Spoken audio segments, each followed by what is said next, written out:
My name's Janette Salmi.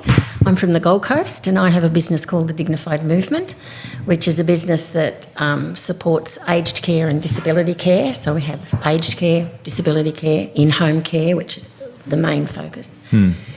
Only started a few years back, retired out of education. So what do you do when you retire? Start a new business. Become an entrepreneur. I had actually cared for my elderly aunt and uncle for many years. 5 of those were their last years and they came and lived with us in our own home. And I think through that process, I experienced the good and bad of the industry. Yeah. And I got a tad passionate. And with some encouragement from quite a few people, I decided to see what I could do to help an industry lift its standard. So the idea of our business is we're called the Dignified Movement, a lighthouse for change. Mm-hmm. So we want to build the lighthouse and become really, really good at what we do and then teach others to do the same. So we can't do it all on our own, nobody can. And there are amazing people out there that have wonderful little businesses that specialise in a whole number of different areas. And having come out of education, I'd love to build that platform and then we support each other to actually raise the standard of the industry. So that's my goal in the years that I've got left. So I'm on a mission and I'm in a hurry.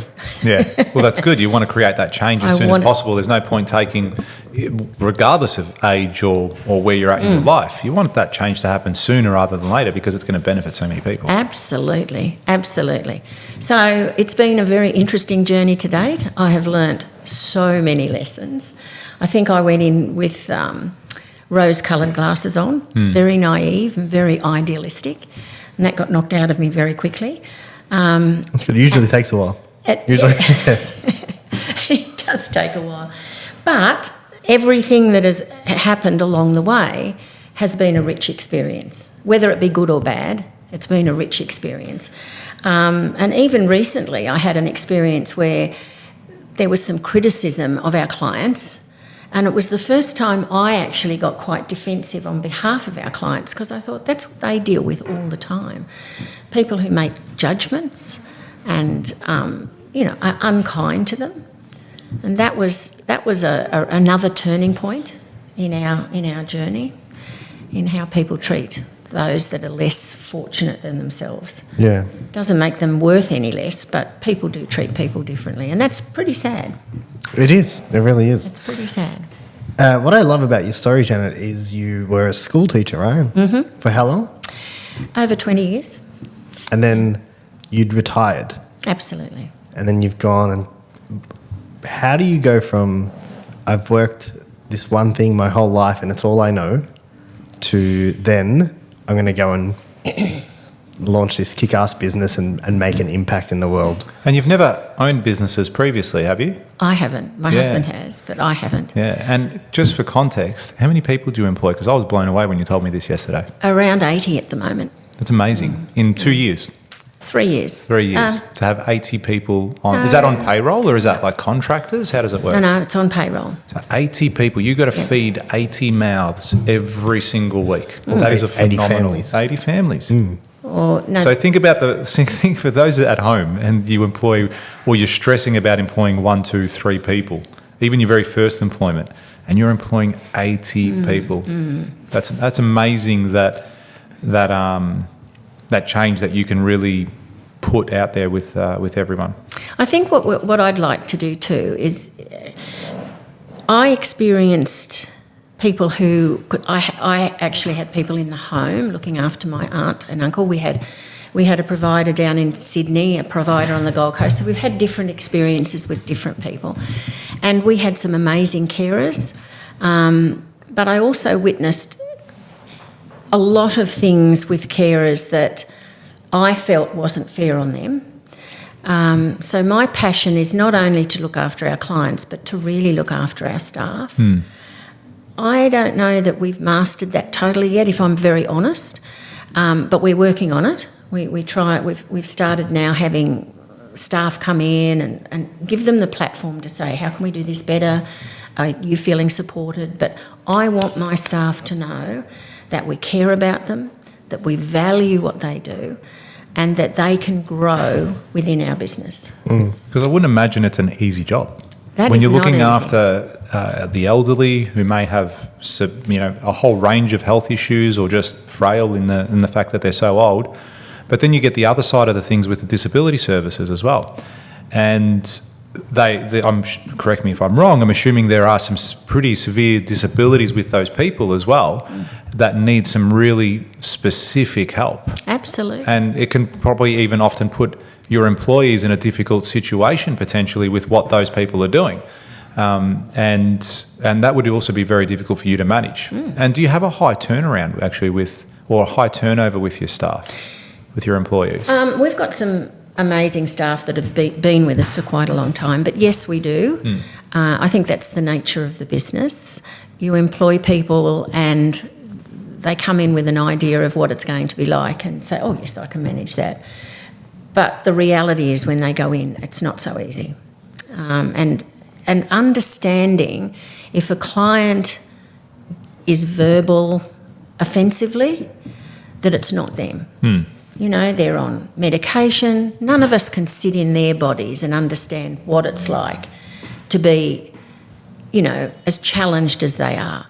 We've got men who've, had prominent positions in life, and due to either a heart attack or an accident, whatever it may be, all of a sudden they have to be looked after.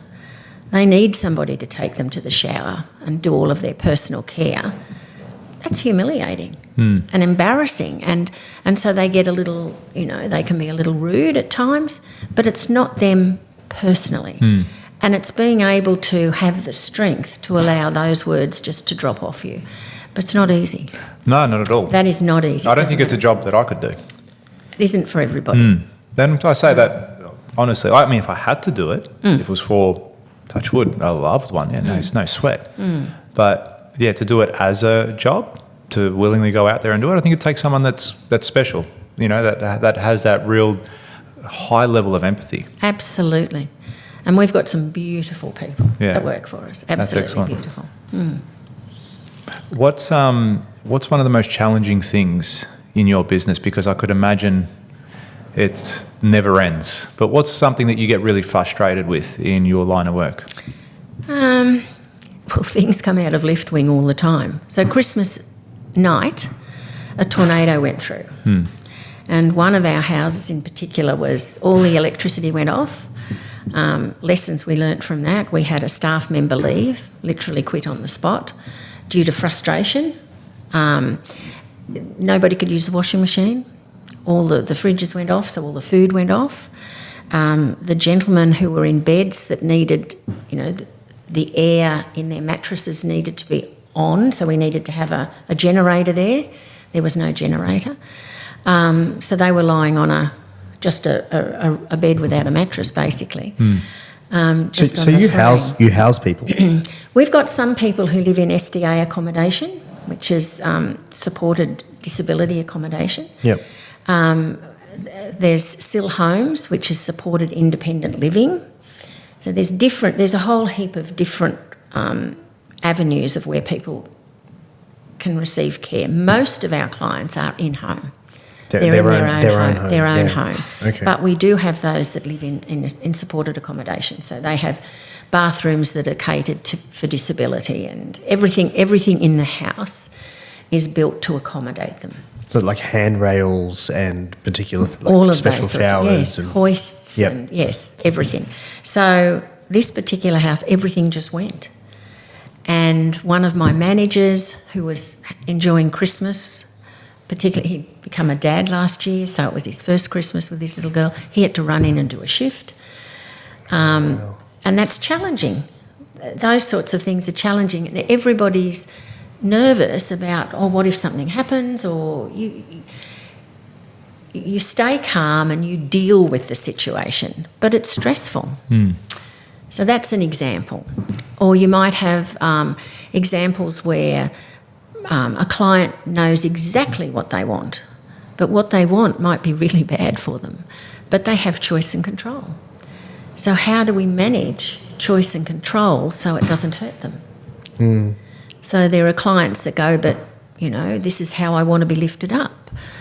But we know that if they're lifted up in a certain way, it can hurt our staff and hurt their backs. So we have to protect them. But at the same time, you've got to do what the client wants. So they're the challenges we have to work around so that it becomes a win-win. How do you manage that? How do you do those things? A lot of education attached to it. There's a lot of red tape. A lot of red tape. Bureaucracy. Absolutely. So if you like this clip and you want to watch another one, click just over here. Or if you want to watch the full episode, you can click over here. Don't forget to subscribe to the channel, and thanks for watching.